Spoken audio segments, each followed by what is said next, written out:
So, Rick, hey, thanks for coming on. It's so great to have you here today. Richard, it is a joy to be with you today. What I find fun is that you and I have gotten to know each other through social media and some mutual contacts, and now we're talking face to face. It's the beauty of the internet. So, hey, let's jump in straight away and talk about your new podcast. As I said, I've been listening to that regularly. I've listened to all the episodes in various airports around Europe in the last couple of weeks. Your podcast is called From Success to Significance. I love the title, but what does that mean for you, and what need are you trying to address with that podcast? The whole concept behind success to significance is we live lives that are built around building success. And very often that success is defined by career success, maybe a house or two or a beach house or something like that. But when we get into our 40s and 50s, we begin to realize that that's not what success is. And even sometimes in the 30s, what success is really depends on the individual. And success for me is different than for success for you. But we all have that yearning for success. And really what that yearning is for significance. I've been successful. What have I done that matters is the question we're trying to answer. I mean, that's exactly the question really that we've been looking at on the Purposeful People blog. At the end of our lives, what will we look back on and be proud of? What have we done that mattered? Oh, totally agree. And I think if we look at it in terms of getting to the end of our lives and then retrospectively looking back to evaluate, hey, was it good or not? I think it's the wrong approach. We have to plan ahead and we have to be purposeful about getting to significance. And so the things that you're doing with your blog and the direction that you're heading is exactly right. Okay, so on the blog, on your podcast, you interview people who are not the regular kind of people that you'll find who go around the podcast circuit and get interviewed on all the podcasts. These are quite a different mix of people. Why is that? So it's for one simple reason. When I see the people that are kind of the popularly interviewed people on the podcast world, I know many of them. I know they're great people, but we hear from them over and over and over again.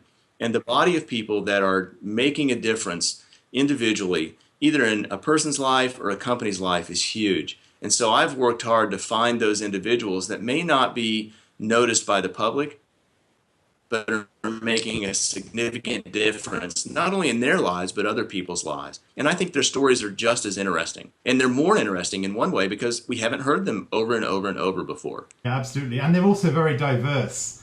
You've got a lot of different stories of people who have made significant changes in their lives to live this more purposeful life, this more purposeful journey. So could you perhaps give a few sketches of the different people you've been interviewing, the different journeys that they've been on? You know, what does success to significance look like for different sorts of people?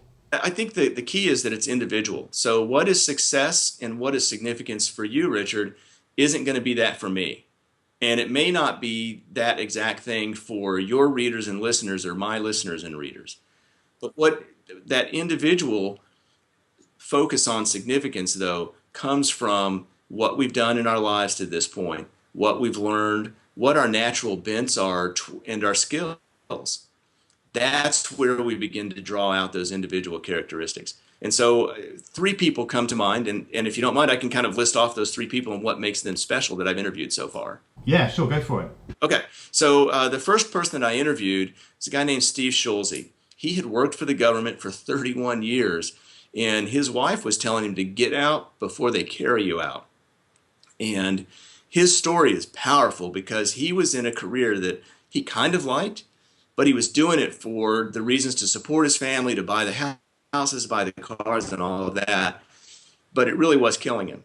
And as he began to evaluate that, he said, this is not what I want to do. This is not my significance. And so he extracted himself out of that. It took him about 6 months to do. And now his business is coaching other individuals and companies around leadership. And then a second great example is a friend of mine, Cynthia Clare. We actually went to the same small school, Denison University, together, never met. I think she might have been a year ahead of me or a year behind me, but we never met. Then we worked for the same company, a company called Bank One, for several years together, never met because we were in a mix with 90,000 of our closest friends. But she was doing really interesting things during her career. that allowed her to speak to groups, to identify her skills, her passions.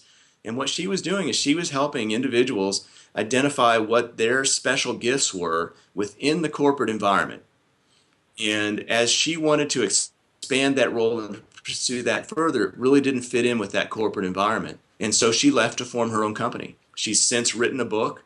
She has several corporate clients that she's working with, and she has several individual clients that she's working with. And she could not be happier. But she built what she's doing today over 25 years in her corporate career. She's drawing on all of that experience, leveraging that to really make a difference today. And I love that part of her story. And so then the third person that I want to bring up is a friend of mine, Andrew Moon. Andrew and I have known each other for about 6 years. I've watched him work, and honestly, he's like one of the hardest working entrepreneurs I have ever met. When I knew him, and he was owning his own business at that time, he was up in the mornings 4:30, and he wouldn't go to bed till 1 or 2. He was always working. But what we found out is that nearly killed him. He actually had gotten sick a few times, and then I think it was the third time he got sick, he was actually in bed for a month. So struggling to run his business in bed. His wife was really encouraging him to do something different so it didn't kill him. And so he stepped back, sold his business, and is now coaching other entrepreneurs and business owners to not do what he did, to build in margin around their lives, to take time for their kids, to run their business, but also to have a life.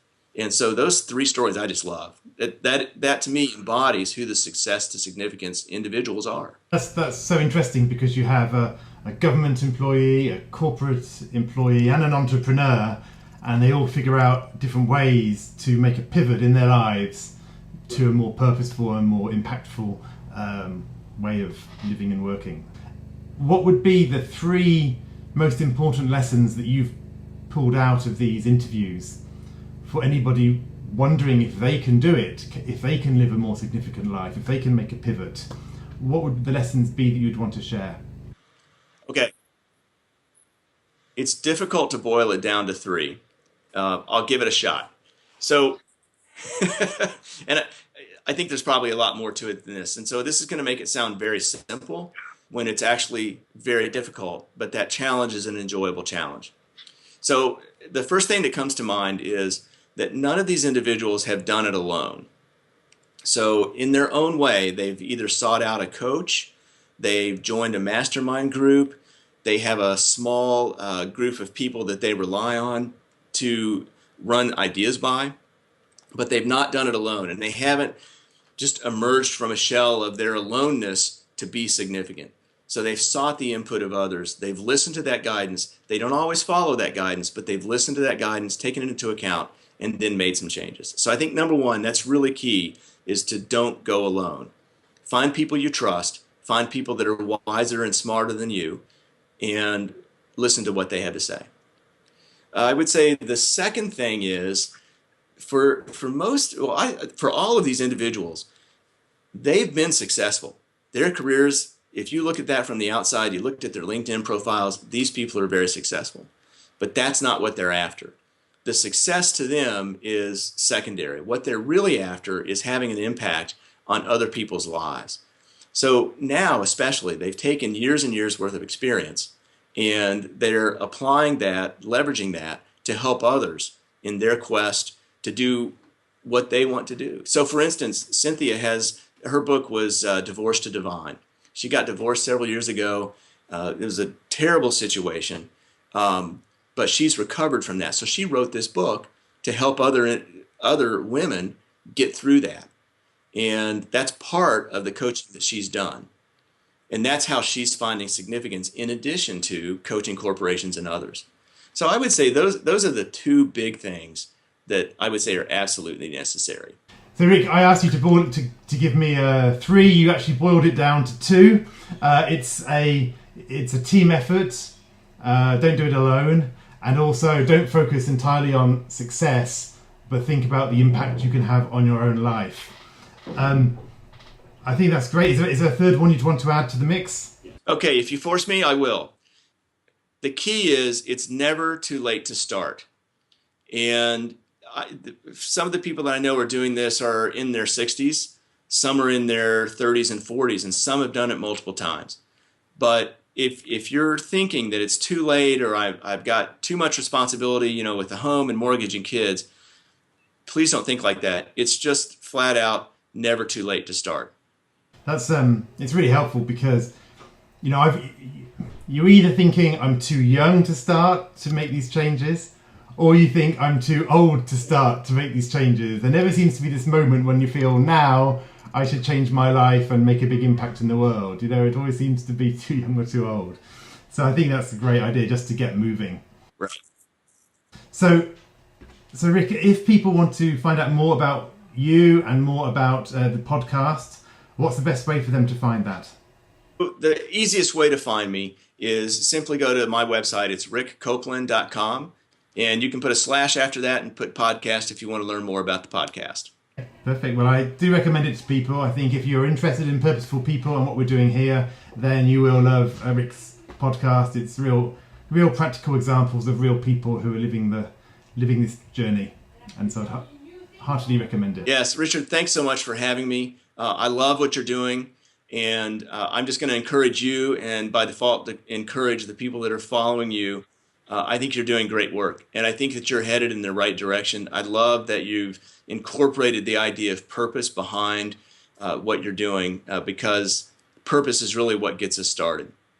And so I love reading your blog. I love your interviews. You've got some good thing going. Hey, Rick, thanks a lot. Take care. Speak soon.